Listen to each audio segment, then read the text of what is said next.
मुझे कोई हड़बड़ी नहीं राजनीति करने की, चुनाव लड़ने की, मंत्री बनने की कोई हड़बड़ी नहीं। मेरा एकेडमिक काम ही बहुत अभी पड़ा हुआ, लेकिन इससे समय निकाल के अपना नुकसान करके अपना रिस्क ले कर ही रहा हूं ना। कोई दलित पार्टी अपने बल पे सरकार बना सकती है? कभी नहीं, जब तक कि कोलैबोरेशन नहीं करेगा। तभी दलितों को जब भारतीय संविधान पर, भारतीय गणराज्य पर जब संघियों ने हमला कर दिया है पूरा, तो उस समय आप व्यक्ति और पार्टी के साथ रहोगे, संविधान के साथ रहोगे कि मनुस्मृति के साथ, दोनों में तय कर लो। कांशीराम जी भी ऑर्डिनेंस फैक्ट्री में नौकरी की, तो भारत सरकार का उपक्रम था ना, बनाया था, नेहरू साहब ने बनाया था। बुला स्पेशल रिक्रूटमेंट ड्राइव चल रहा था, फ्री शिप स्कॉलरशिप मिल रहा था। तो इनसे ज्यादा गुस्सा मुझे दलितों पे आता है।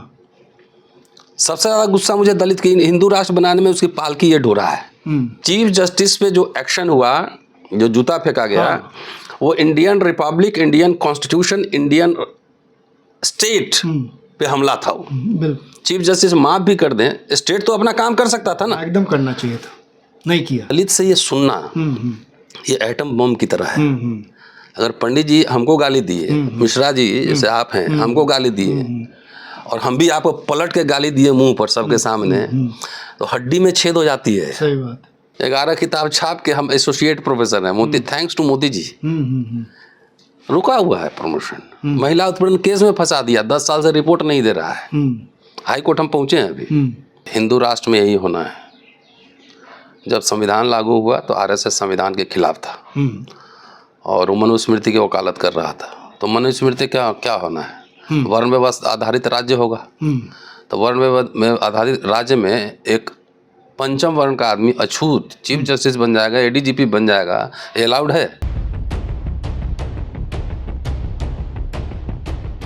दोस्तों नमस्कार, मैं इस समय एक खास जगह पर हूँ और ये चेहरा आप बार बार सोशल मीडिया पर देख रहे होंगे। बेहद चर्चित चेहरा है, प्रोफेसर रतन लाल। डीयू में प्रोफेसर हैं और सोशल मीडिया पर भी इनकी सक्रियता बहुत ज़्यादा है। अंबेडकर नामा के नाम से बहुत ही चर्चित यूट्यूब चैनल है जिसको चलाते हैं, उसके संपादक हैं। और इसके अलावा अब राजनीतिक गतिविधियों में भी सक्रिय हो गए हैं और कांग्रेस इन्होंने ज्वाइन कर लिया है। तो तमाम जो राजनीतिक मसले हैं उस पर हम आज बात नहीं करेंगे, लेकिन इस देश के अंदर पिछले दिनों जो 2-3 घटनाएं घटी हैं उसने पूरे देश को परेशान कर दिया है, एक बड़ा हलचल पैदा किया है। वैसे तो वो घटनाएं घटती रही हैं, इस देश की ज़हनियत के हिस्सा बनी रही हैं, लेकिन इधर इस बीच उसमें बाढ़ सी आ गई है। हालिया घटना जो हुई है वो हरियाणा में घटी है। एक आईपीएस ऑफिसर, एडीजीपी के स्तर का ऑफिसर वाई पूरन कुमार, उनको आत्महत्या करनी पड़ी है। और जो उसमें रिपोर्ट आ रही हैं, बताया जा रहा है उसके पीछे दलित उत्पीड़न सबसे प्रमुख मसला है। दलित बैकग्राउंड से आते थे और उसके चलते उनका उत्पीड़न हो रहा था। उससे पहले घटना घटी दिल्ली के अंदर, वो हुआ जो इस देश ने कभी सोचा नहीं होगा। सीजीआई, इस देश के अंदर चीफ जस्टिस ऑफ इंडिया जो हैं बीआर गवई, उनके ऊपर जूता फेंका गया और उससे भी आगे बढ़ करके पूरा एक सपोर्ट सिस्टम उनके लिए खड़ा हो गया जो सत्ता संरक्षित था। और रायबरेली में एक दलित शख्स को, हरिओम को, खड़े खड़े लिंच कर दिया गया, जिंदा पीट कर मार दिया गया। ये घटनाएं निचले स्तर से लेके आईपीएस ब्यूरोक्रेसी और न्याय की सर्वोच्च संस्था, आप समझ सकते हैं, वहां तक पहुंच गई हैं। तो देश किस तरफ जा रहा है और इसकी क्या दिशा है, लोकतंत्र की क्या स्थिति है, इस पर विस्तार से मैं बात करूंगा। रतन जी, ये तीनों घटनाएं मैंने सुनाई, किस रूप में देख रहे हैं इसको और किस रूप में इसको परिभाषित किया जाए? मुझे अचंभा नहीं है, और मैं इतिहास का छात्र हूँ ना, तो मैं आरएसएस को भी पढ़ता समझता हूँ। और ये सब होना है, हिंदू राष्ट्र में यही होना है। जब संविधान लागू हुआ तो आरएसएस संविधान के खिलाफ था और वो मनुस्मृति की वकालत कर रहा था। तो मनुस्मृति क्या होना है? वर्ण व्यवस्था आधारित राज्य होगा। तो वर्ण में आधारित राज्य में एक पंचम वर्ण का आदमी अछूत चीफ जस्टिस बन जाएगा, एडीजीपी बन जाएगा, ये अलाउड है? नहीं। फिर वही लोग अब सत्ता में हैं। अब 11 साल से तो सेंटर में है, मोदी जी तीसरे टर्म है। तो ये होना था, हिंदू राष्ट्र में ही होगा। वर्ण व्यवस्था में ये अलाउड नहीं है ना, अलाउड नहीं है, क्योंकि आप धर्म आधारित जो समाज है, वर्णाश्रम धर्म आधारित, उसका उल्लंघन इसको माना जा रहा है। तो जो टकराव है, मैं आ रहा हूँ अभी पॉइंट पे। हम सबसे पहले वाई पूरन कुमार पर जी हम कहना चाहते हैं। जी।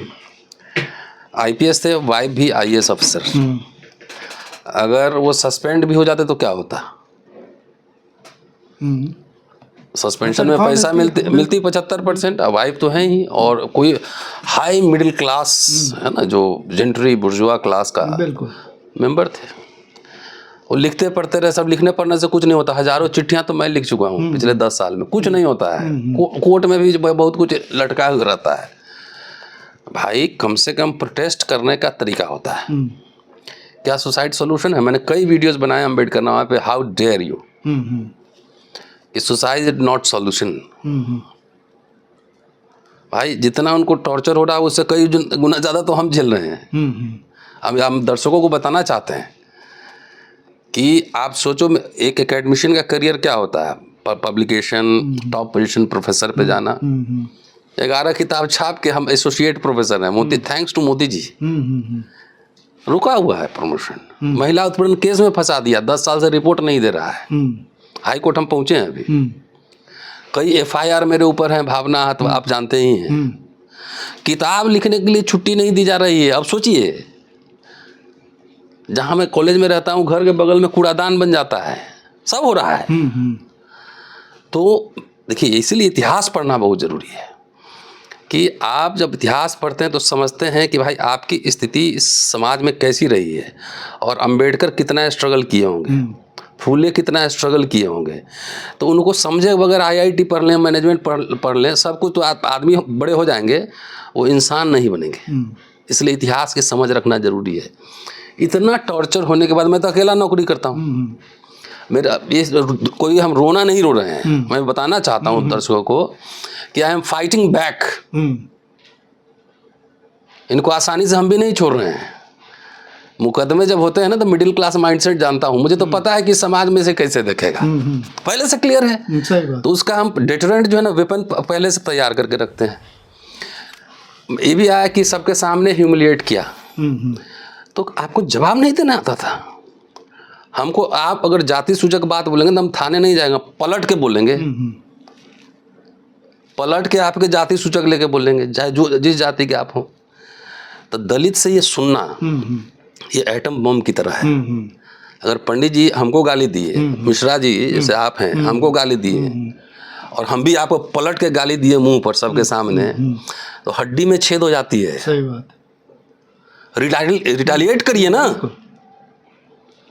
आज हिम्मत है, कैंप आप रहते हैं जहाँ पे, मेरे बारे में आप जानते हैं, किसी की हिम्मत है कि मेरे मुंह पे ऐसे बोलने की? कहीं भी। तो मैं खास तौर से दलित समुदाय के लोगों को, इसे एस्केपिस्ट टेंडेंसी है ना, भाग जाना। अरे आपसे ज्यादा लोग लड़े हैं। अछूतों का तो दक्षिण अफ्रीका गांव में रहता है, दक्षिण टोला में घर है, आपके छाया से वो, और आप बढ़िया कपड़ा पहन के अफसर बन गए, तब भी आपको नहीं मानेगा। तो रतन जी, आपका कहना है कि उनको रिटेलिएट करना चाहिए। जवाब जो हम लड़ रहे हैं ना, हाई कोर्ट में केस डाला हुआ है, सुप्रीम कोर्ट में भी केस चल रहा है, हम कहाँ सरेंडर कर रहे हैं? नहीं, हालांकि केस हो तो भी लेटर लिख रहे थे। लेटर लिखना, हम सीधा आंख में आंख मिला के बात कीजिए ना। यही सबसे बड़ा युद्ध है। ये दलित समाज के लोगों को समझ में नहीं आता है। अच्छा, अब इसी, मेरा कोई रोना गाना नहीं है, ठीक, जैसे आप करेंगे वैसे ही जवाब देंगे। एक पक्ष हो गया, मैं समझ रहा हूँ, लेकिन अब तो घटना घट गई है। वो नहीं आगे घटना रोहित बुमला भी हुआ ना। बिल्कुल बिल्कुल, मैं दूसरी बात कह रहा हूँ। सुसाइड कर लिया उन्होंने, जिस तरह की ताकत उनके इर्द गिर्द थी, उनकी पत्नी खुद जो है आईएएस हैं, और उनके साले भटिंडा से जो है एमएलए हैं। अरे बड़ा हाई एलीट, हाँ, एमएलए पत्नी जो है वो आईपीएस हैं। तो एक बड़ा सपोर्ट सिस्टम उनके आसपास है। बावजूद इसके अभी तक जो मांगे हैं, उनकी डेड बॉडी रखी हुई है चंडीगढ़ अस्पताल में, पीजीआई में, वो अभी पोस्टमार्टम नहीं हुई है क्योंकि उनकी मांगें नहीं मानी जा रही हैं। तो उसके बाद भी ब्यूरोक्रेसी कहिए, सरकार कहिए, उनकी मांग मानने के लिए तैयार नहीं। इसको किस तरह तो आम दलित का क्या हाल होगा? हाँ, ये बात है। आम दलित का क्या हाल होगा? हाँ। इसलिए मैं जो बात कह रहा हूँ ना, resistance when operation atrocities becomes powerful, resistance should be fashion. तुमको डांटने नहीं आ रहा है यार। ये घटना आगे भी होंगे, ऐसी घटना, उनके लिए मैं बात कह रहा हूं कि इतना मेरे साथ टॉर्चर हो रहा है, मैं तो सरेंडर नहीं कर रहा। मांगे उनकी, आप आरएसएस की सरकार है, पहले बात समझो,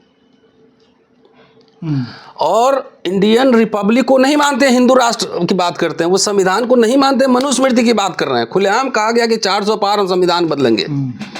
बाबा एक कह रहा है कि आरक्षण के वजह से विरुद्ध होगा, सीधा कह रहा है मनुस्मृति हमारा संविधान है, हम हिंदू राष्ट्र बनाएंगे। स्टेट कोई एक्शन ले रहा है? नहीं। अभी तो मध्य प्रदेश में कुशवाहा युवक को जो है ना, पता है ना, पांव दुलवा के पंडित जी को ने पिलवाया उसको। अब तो पिछड़े भी आ गए हैं, कोई सेफ नहीं है वर्ण व्यवस्था में, नहीं होगा एक्शन।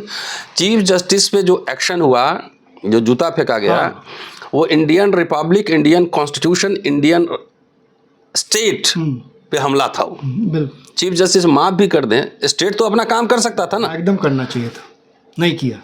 यही मनु का राष्ट्र है। कानून के नज़र में थ्योरेटिकल सब समान बने रहोगे, लेकिन प्रशासन के नज़र में समान नहीं हो। और इसके लिए मैं कह रहा हूँ, जो माहौल बना है, इंडिविजुअल की बात नहीं है, 10-12 साल से देख रहे होंगे, लगातार एट्रोसिटी हो रही है। उत्तर प्रदेश नंबर 1 बना हुआ है, राजस्थान, सब जगह देखिए ट्रेंड देखिए, राजस्थान बीजेपी, मध्य प्रदेश, बिहार, महाराष्ट्र, सब में हाई रेंज बढ़ा है। ट्राइबल पे एट्रोसिटीज के 37% इजाफा हुआ है, कन्विक्शन रेट कम हुआ है। ये रिपोर्टेड केसेस हैं बहुत सारे।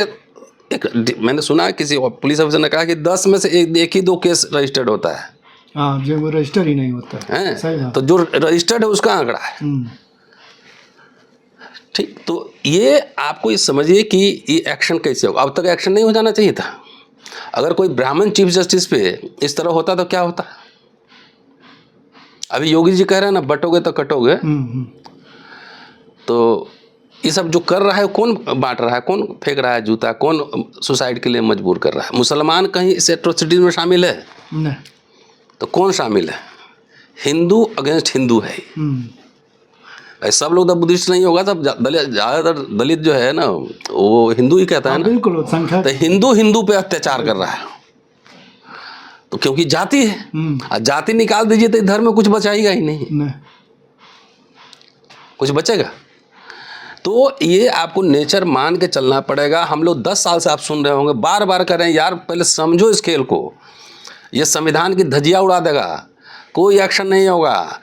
हम बोलेंगे तो मेरे पे एक्शन हो जाएगा, लेकिन संघी लोग बोलेंगे तो संघियों पे एक्शन नहीं होगा। कहाँ हुआ? उसको कोई बाबा, कोई आरएसएस, और कोई देखिए सीधा बोला कि पटक पटक सर फोड़ देंगे। लड़का जो क्या नाम था, भारती, उसके पक्ष में पूरा सोशल मीडिया कैंपेन चल गया, कोई एक्शन हुआ कहीं? नहीं। और हम कुछ बोल देते, छुई मुई भावना आहत हो जाएगी, तुरंत एक्शन हो जाएगा। इसमें सीजीआई वाले में क्या लगता है कि जो उनकी मदर वहाँ उनके मुख्य नहीं गई ना, एक्चुअली एंगल हो सकता एकदम है कि आप उनको बुला के लेजिटिमाइज कराना चाहते थे दलितों में। ठीक है, और सोशल मीडिया में खिलाफ कैंपेन चल गया बहुत, तो वो नहीं गई, तो उनका एक पर्पस फेल हो गया। गवई साहब कुछ ऐसे निर्णय भी दे रहे थे जो सरकार को कंफर्टेबल नहीं रख रहा था। बिल्कुल बिल्कुल, है ना, कई आपने जजमेंट लगातार वो जो है। ठीक है, तो इससे अनकंफर्टेबल था। तो उसके रीजन ये भी हो सकते हैं, लेकिन गवई साहब ने एक जो उसको माफ करके ये साबित किया, दिखाया कि ये लोग ऐसे होते हैं। समझ गए ना? समझ गए। ये लोग ऐसे होते हैं, संस्कारहीन। पूरा दुनिया दिख गया ना कि ये लोग, इसकी विचारधारा इसी तरह की है। निशाने पे आरएसएस के मुसलमान नहीं है, मैं आपको बता दूं, उनके साथ तो बिरयानी खा लेंगे। हाँ, तालिबान से दिन की पड़ती है, अब गले मिल रहे हैं तालिबान से। ये दलितों को समझा रहा हूँ बार बार मैं कि असली निशाने पर तुम हो, क्योंकि तुम गांव से बाहर रहते थे। अब बाबा साहब ने इतना लड़के इंडियन रिपब्लिक, भाई नेहरू जी, इंदिरा गांधी जी, राजीव गांधी, अब दलितों को जो भी मिला इंडियन रिपब्लिक और इंडियन स्टेट से मिला ना, संविधान से मिला। और अब ऐसे लोग जो आ गए हैं वो आरएसएस को क्वेश्चन भी कर रहे हैं, तो आरएसएस कोई पच नहीं रहा है। तो जो मिला था उसको आरएसएस खत्म कर रहा है। स्कूल, कॉलेज, यूनिवर्सिटी सब, शिक्षा महंगा, नौकरी खत्म, तो जो मिडिल क्लास बना था वो खत्म। तो फिर जाओ गांव में वर्ण व्यवस्था, जाति व्यवस्था के हिसाब से काम करो। ये दलित मिडिल क्लास नहीं समझ रहा है, जिसको समझाने की हम कोशिश कर रहे हैं बार बार। एक कि गांधी नेहरू में जितने मतभेद थे, दोनों एक मॉडर्न सोशलिस्ट स्टेट बनाना चाहते थे। अगर पब्लिक इंस्टीट्यूशन नहीं बनता तो दलित लोग कहाँ रहता, कहीं नहीं। तो ये जो हालत जो ये बना है हिंदू राष्ट्र का, तो ये तो मांझी को और पासवान को, अठावले को, ऐसे नेताओं को समझना चाहिए, बहन जी को भी समझना चाहिए कि आज हमारी बारी है तो कल तुम्हारी भी होगी। बिल्कुल। ये बताइए, आप अभी कह रहे थे एकदम हिंदू राष्ट्र, वर्णाश्रम, तो ये जो 75 सालों में इंस्टीट्यूशंस खड़े हुए और जो एक ताकत तैयार हुई थी, क्या माना जाए कि इन 11 सालों में पूरा धुल गया, सब खत्म हो गया, बचा नहीं कुछ, सब टूट गए, बिखर गए, कोई एक पोजीशन लेने की स्थिति नहीं इंस्टीट्यूशन? अरे ध्वस्त हो गए, बर्बाद, हर जगह संघीयन हो गया। हाँ, मैं तो इनसे ज़्यादा गुस्सा मुझे दलितों पे आता है। हाँ, सबसे ज़्यादा गुस्सा मुझे दलित की हिंदू राष्ट्र बनाने में उसकी पालकी ये ढो रहा है। बाबा साहब के नाम पे राजनीति कर रहे हो। बाबा साहब ने शेड्यूल कास्ट मैनिफेस्टो में स्पष्ट रूप से लिखा है कि आरएसएस और हिंदू महासभा जैसे प्रतिक्रियावादी शक्तियों के साथ हमारा कोई समझौता नहीं होगा। हिंदू राष्ट्र अभिशाप है, ये बोले थे ना बाबा साहब। तो अंबेडकर का नाम लेकर अठावले, मांझी, पासवान, ये सब पालकी ढो रहा है ना। तो इनको नेताओं को छोड़ो, हमको जनता से मुझे परेशानी हो रही है कि तुम्हारी पिटाई के लिए जिम्मेदार तुम हो। आखिर 3 बार मुख्यमंत्री उत्तर प्रदेश में बड़ा ढोल पीटते हैं, तो 3 बार तो आरएसएस से मिल के बनाए ना। अभी भी कांग्रेस को गाली देते जा रहे हैं, कांग्रेस पावर भी नहीं है। अब बीजेपी का तारीफ कर रहे हैं, वाह। समाज समझो, तुमको पीटा जाए, एक नेता को, ये कॉर्पोरेट डिजाइन है, एक नेता को मलाई चापने के लिए दे देगा, बोला कि तुम बैठे रहो, बाकी को कूटेगा, है ना। तो जो कुटाई तुम्हारी हो रही है, तुम ही उसके लिए जिम्मेदार हो। इसमें एक चीज़ हमको बताइए रतन जी, कि जो पूरा फेनोमेना दिखी है संघ और बीजेपी की राजनीति की, उसमें पता चला कि जो आप कह भी रहे हैं, दलितों के एक बड़े हिस्से को अपनी विन ओवर कर ले रहे हैं वोट के तौर पे, अति पिछड़ों के बड़े हिस्से को सोशल इंजीनियरिंग के जरिए वो कर ले रहे हैं, तो पूरा उसी से वोट भी ले रहे हैं, उसी को पीट रहे हैं, वही। और इसके लिए एक मतलब एक कंट्राडिक्शन कैसे रिजल्ट? नहीं, एक्चुअली दलित समाज को जो है ना, मैं साइकोलॉजी को जानता हूँ। आप ये फर्ज कीजिए कि मुझे एक ऑफर मिले कि मैं कैबिनेट मिनिस्टर बन सकता हूँ और 1 लाख नौकरियां मेरे कहने से मिल सकती है। ये ऑफर किसी और लोग को बोलिए, वो क्या करेगा?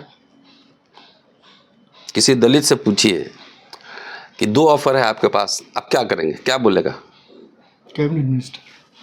मैं तो कहूँगा कि 1 लाख नौकरियां हमारे लोगों को दिलवाओ, छोड़ो कैबिनेट मिनिस्टर तो बहुत आते जाते रहते हैं। तो उस समाज में इसकी भूख नहीं है ना, फ्री का मिला था ना, बाबा साहब लड़के दिए थे।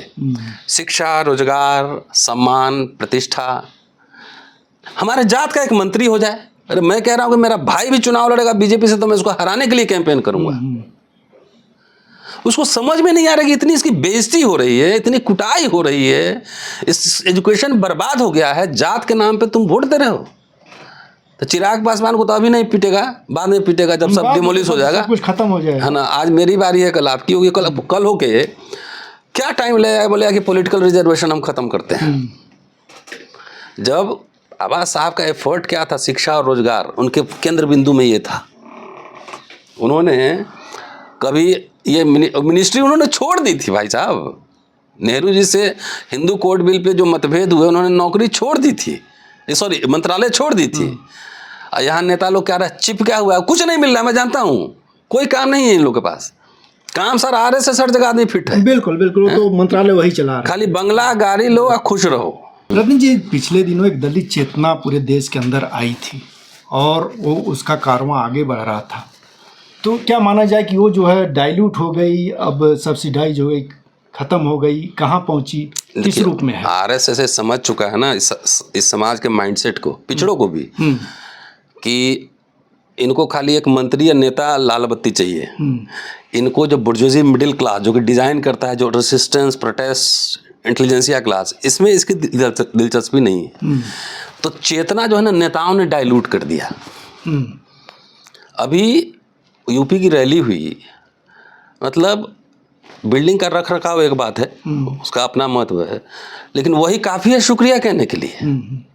यूपी में अपराध नंबर 1 घिराव हुआ, नौकरी के सवाल पे, शिक्षा के सवाल पे कोई आंदोलन है समाज में? नहीं है तो पिटाना उसी को है, पिटना उसी को है।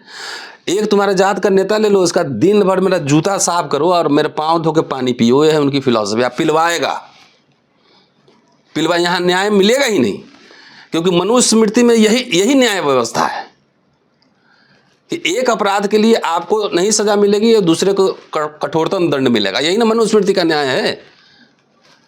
बिल्कुल। तो वो अपने हिसाब से वो न्याय कर रहे हैं। भाई ब्राह्मण्स को तो माफ कर दिया, अगर कोई अपराध न्याय कर रहे हैं। इन मूर्खों को ये बात नहीं समझ में आ रही कि बाबा साहब नेहरू, तमाम लोग, संविधान सभा ने एक मॉडर्न स्टेट जिसमें कानून की नज़र में सब बराबर होंगे, वो बना के दिया था कि तुम्हारे सुरक्षित रहोगे, तुम्हारी इज्जत प्रतिष्ठा बची रहेगी, और उसी को तुम लोग मिलकर ख़त्म कर रहे हो। खुद ही अपने कुल्हाड़ी लेकर अपना पाँव काट रहे हो। तो अब अगर सामाजिक न्याय का जो पूरा कारवां आगे बढ़ रहा था, उसमें बड़ा एम्पावरमेंट हुआ, चाहे दलितों की बात किया जाए चाहे पिछड़ों की, तो उसमें एक बिखराव है और चीज़ें बिखर रही हैं। खाली इसका मतलब है ना, खाली ये समाज खाली नेता बनने में इंटरेस्टेड है। उसको प्रोफेसर, जजेस, इंटेलेक्चुअल, जर्नलिस्ट, एडवोकेट, है ना। लेकिन अब वहाँ भी तो स्थान, अब जैसे नियुक्तियाँ तो नहीं हो रही हैं, अब खत्म है ना एम्प्लॉयमेंट। सवाल यही इसके लिए नहीं एजेंडा पे आया। हाँ, कभी एजेंडा पे नहीं बना। भाई कांग्रेस के रिजिम में लाखों लाख नौकरियां मिल रही थी, ये इससे कौन इनकार करेगा। कांशीराम जी भी ऑर्डिनेंस फैक्ट्री में नौकरी की, तो भारत सरकार का उपक्रम था ना, बनाया था, नेहरू साहब ने बनाया था। स्पेशल रिक्रूटमेंट ड्राइव चल रहा था, फ्री शिप स्कॉलरशिप मिल रहा था। मिला कि नहीं मिला? इंदिरा जी ने इतना काम किया दलित के लिए, उतना तो कोई नहीं किया होगा। जगजीवन बाबू ने इतना काम किया दलित मिडिल क्लास के फॉर्मेशन में, कोई नहीं किया। लेकिन कभी ये लोग उनको थैंक यू बोला? ओबीसी समुदाय के लोग क्या वीपी सिंह और अर्जुन सिंह को थैंक यू बोलते हैं? अर्जुन सिंह ने, मैं समझता हूँ कि ओबीसी समाज के लिए सबसे बड़ा क्रांतिकारी काम किया एजुकेशन में। बिल्कुल। लेकिन कभी ये थैंक यू ही नहीं बोलेगा। हम देश में सरकार बनाएंगे, हम राजा बनेंगे। तो अखिलेश जी तो बने मुख्यमंत्री, जब घर छोड़वाए तो उनका घर का शुद्धिकरण हुआ ना। टोटी चोर कहा कि नहीं समझ में आ रही बात। ये लड़ाई नेता के भरोसे नहीं लड़ी जा सकती है। नेता पे प्रेशर करो कि हमारे अस्मिता की रक्षा वो करे, हमारे लिए शिक्षा के। भाई उस समय बाबा साहब ने जो कहा स्टेट सोशलिज्म, तो नेहरू जी, इंदिरा जी, सब लोगों ने उसको बढ़ाया ना किस्तों में। लेकिन रतन जी, आप जो बात कर रहे हैं उस जनता कर रहे हैं कि उसके अंदर चेतना आ जाए, वो अपने आप जो लड़ाई नेताओं पे दबाव डालना शुरू कर दे, एक बहुत दूसरी आदर्शजनक स्थिति कुछ कह रहे हैं। को आदर्श नहीं, नेता ही प्रैग्मेटिक करेगा उनको। ये आपको दिख रहा है ना कि आरएसएस, बीजेपी सब संस्थाओं को ध्वस्त कर रहा है, हमको पीट रहा है, शिक्षा स्कूल बंद कर रहा है, कॉलेज बर्बाद, ये तो दिख रहा है ना। इसके लिए बहुत रॉकेट साइंस नहीं चाहिए, ना पीएचडी चाहिए। दूसरी तरफ दो खेमा है। इंडिया अलायंस दावा कर रहा है कि भाई हम आपको आरक्षण की सीमा तोड़ेंगे, सेंसस कराएंगे, हम रिप्रेजेंटेशन देंगे, नौकरियों में सब आईटी, मेडिकल कॉलेज, बात हो रही है ना। तो आप अपने जात के नेता के साथ जाएंगे कि विचारधारा के साथ जाएंगे? इसको समझने में कोई रॉकेट साइंस नहीं है। एक आदमी को 3-3 नौकरियां मिल रही थी पहले, ये करूं कि ये करूं। अब जाके पूछिए ना, बेटी की शादी नहीं हो रही, 32 साल उम्र हो गया है, सरकारी दामाद चाहिए, सरकारी नौकरी नहीं, ले लो। यही लोग रिस्पॉन्सिबल इस स्थिति के लिए। पैसा दे रहा था, वोट दे रहा था कि हम बनाएंगे, सरकार बनाएंगे, तो बना के तो देख तो लिए, हो तो गया। हाथी नहीं गणेश होके उसके बाद एक बार मुख्यमंत्री रह लिए 5 साल के लिए, उसके बाद क्या हाल है? हम वो आदर्श चेतना, कॉमन सेंस कि भाई तुम्हारे बच्चों को नौकरी चाहिए कि नहीं चाहिए, शिक्षा चाहिए कि नहीं चाहिए, कि तुम्हारे जात का एक नेता चाहिए, 2 ही तुम्हारे पास विकल्प है। तो आप कह रहे हैं कि इंडिया गठबंधन जो है लेके आगे बढ़ रहा है, उसके साथ लोग खड़े हों, चीजें बढ़ जाएंगी। आपको कोई इंडिपेंडेंट सबसे पहले कोई इंडिपेंडेंट मूवमेंट क्यों नहीं खड़ा हो रहा? इतना बड़ा उत्पीड़न हो रहा है, सब जात जात में बांट दिया ना। जात जात में दलित भी एक समरूप समुदाय नहीं है। हाँ, माल, मदिग्गा, चमार, दुसाद, पासी, खटिक सब हो रहा है। तो जब सामूहिक चेतना ही नहीं है, जिसकी कल्पना बाबा साहब की, तो शेड्यूल कास्ट बनाए थे ना। अब जात जात के नेता बना लिया ये लोग, हम पीट रहे हैं तो आपको कोई मतलब नहीं है। जो लोग रेसिस्ट कर सकता है उस कम्युनिटी को नकाब पहना के पीछे से नेता खड़ा कर देता है। बिल्कुल। अरे कोई दलित पार्टी अपने बल पे सरकार बना सकती है? कभी नहीं, जब तक कि कोलैबोरेशन नहीं करेगा। तो अभी दलितों को जब भारतीय संविधान पर, भारतीय गणराज्य पर जब संघियों ने हमला कर दिया है पूरा, तो उस समय आप व्यक्ति और पार्टी के साथ रहोगे, संविधान के साथ रहोगे कि मनुस्मृति के साथ, दोनों में तय कर लो। इसके लिए क्या रॉकेट साइंस चाहिए भाई? लेकिन इसमें रतन जी तय तो जो पढ़े लिखे लोग, आगे बढ़े हुए लोग, चाहे वो जो इंटेलेक्चुअल हो चाहे नेता हो, उनको फैसला लेना होगा। वो क्यों नहीं ले रहे हैं? समाज नेता तो अपने व्यक्ति के, पढ़ा लिखा नेता है कोई? एक बार बताइए। बाबा, मैं दावे के साथ कह रहा हूं कि बाबा साहब को भी नहीं पढ़ा है। बाबा साहब खाली पूज रहा है, जो कि बाबा साहब जैसे खिलाफ थे। भाई समाज तय करेगा ना कि तुम किस में सुरक्षित हो, मनुस्मृति हिंदू राष्ट्र में सुरक्षित हो कि संविधान और भारतीय गणराज्य में सुरक्षित हो। अरे पहले तो लाजे शर्म जो है ना, नेता लोग दलित घर चले जाते थे, ठीक है ना। इंदिरा जी बेलची गई थी ना, तो स्टेट से ये उम्मीद थी ना कि हमको सुरक्षा देगा, बिल्कुल, है ना, जो उम्मीद थी। अब तो थोड़ा यूपी में तो योगी बुलाता है लोगों को, जैसे राजा बुलाते थे। हाँ, है, जो भी भाई जो आपके आजमगढ़ कहाँ दलितों का जो 70s में घर गांव जलाया गया था, इंदिरा जी पीएम थी, उन्हें सीएम थे, उन्होंने कहा कि दलितों के बस्ती में घर हेलीकॉप्टर उतारो। गया था, तथ्य है ना, इंदिरा जी खुद गई थी ना। तो एक आशा थी, चूंकि कांग्रेस का वोटर दलित था, तो उसको दलित को प्रोटेक्ट करना। इंदिरा जी का चिट्ठी भी जो हम राहुल गांधी जी को दिए थे प्रोग्राम में, 73 का चिट्ठी है। तो एक आशा थी ना, एक उम्मीद थी कि हमको सुरक्षा मिलेगी। इस राज्य में तो मनुस्मृति, इसमें कोई आप आशा ही नहीं कर सकते हैं। तो राज्य का स्वरूप बदल गया ना। अब मैं देखिए, क्योंकि आप जहाँ शुरू किए थे बात, वही बेसिक है कि पूरा राज्य पर कब्जा हो गया है संघ का। वर्णाश्रम हिंदू राष्ट्र अपने तरीके से संचालित है, काम कर रहा है। अब अगर मान लीजिए इस व्यवस्था के अंदर कुछ सरकारें बन जाएं, बदल जाएं, तो क्या आपको लगता है कि उसको धो पाना, उसको हटा पाना आसान है? नहीं। तो ऐसे में क्या रास्ता होगा? कम से कम अभी जो चल रहा है वो तो नहीं होगा ना। अगर मेरा बस चले तो आरएसएस हेडक्वार्टर 7 स्टार जो बना है उसको चेक कराओ, अकाउंट कैसे बना है। कभी हुआ चेक? 70 सालों में मैंने क्या कहा, 40-45 साल तक कांग्रेस ने गलती की है ना। हम तो कह ही रहे हैं कि अभी भी कांग्रेस के अंदर बहुत सारे राइट विंगर्स प्रो कॉर्पोरेट होंगे। इंदिरा गांधी और कांग्रेस या जवाहर जी जब तक वो प्रो सोशलिस्ट स्टेट तब तक पावर में रहे। जब से आप प्रो राइट और प्रो कॉर्पोरेट गए हैं, तब से हट गए हैं। तो आप तय करना है। मैं कांग्रेस में भी हूँ, लेकिन भाई कांग्रेस का क्या था ना, सबको थोड़ा थोड़ा संघियों को भी टॉलरेट कर लिया। अब वही सबसे ऐतिहासिक भूल थी। बैन भी लगाया है, लेकिन अच्छा जज भी बना दिया, ब्यूरोक्रेट्स भी बना दिए, प्रोफेसर, इतना दिल्ली यूनिवर्सिटी में इतने प्रोफेसर पहले लगे हैं, तो कांग्रेस के राज में लगे हैं ना। अब तो संघी लोग एक भी नहीं बनने दे रहा है कांग्रेसियों को, एक भी नहीं, लेफ्ट तो छोड़ दीजिए। तो ये कांग्रेस को इतनी नहीं समझते कि कौन लोग हैं। थैंक्स राहुल गांधी को ये बात समझ में आ रही है, खुल के वो कह रहे हैं कि हमारी लड़ाई आरएसएस से है। तीनों कैडर कहाँ तैयार हो पा रहा कांग्रेस के अंदर? अब इतने दिन से जो डैमेज हो गया है, इतने दिन से आपने यहाँ से लोग ले लिए, यहाँ से आइडियोलॉजिकल लोग कहाँ था जो ये समझे कि आरएसएस से हमारी लड़ाई है। आरएसएस की भी तारीफ करेंगे, कांग्रेस में भी रहेंगे, ऐसे नहीं चलेगा भाई। गांधी को मारने वाला कौन था? संघी। अंग्रेजों का मुखबिर कौन था? इतनी क्लैरिटी क्यों नहीं है? आरएसएस के लोग कैसे रह सकते हैं वहां पे? लेकिन उनको भी पाला पोसा, कहने में क्या दिक्कत है? बिल्कुल बिल्कुल। कि लिबरल अप्रोच रखता था कि इसको भी थोड़ा दे दो, इसको भी दे दो। कि कभी कल्पना नहीं की थी कि इस तरह का होगा।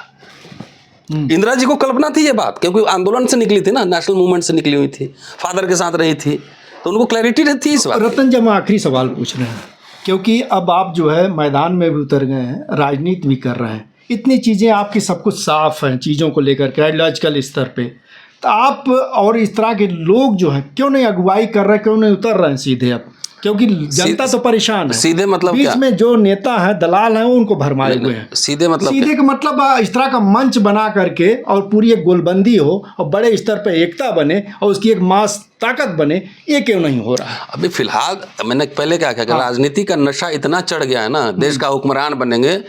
हम ऑप्शन देते हैं कि 200 आदमी को हमको करोड़ों का बिजनेस देना, 100 करोड़ का। 20 आदमी को विधायक का टिकट देंगे तो हमारा समाज विधायक का टिकट लेगा।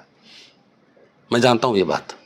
नहीं, वो अपने समाज व्यक्तिगत में इंडिविजुअल, लेकिन जो जनता है नहीं, अगर वो कोई देखिए, खड़ा होगा तो उसके साथ ऐसा है, मैं एक प्रोफेशनल आदमी हूँ, मैं पढ़ाता भी हूँ, मैं समाज सुधारक नहीं हूँ।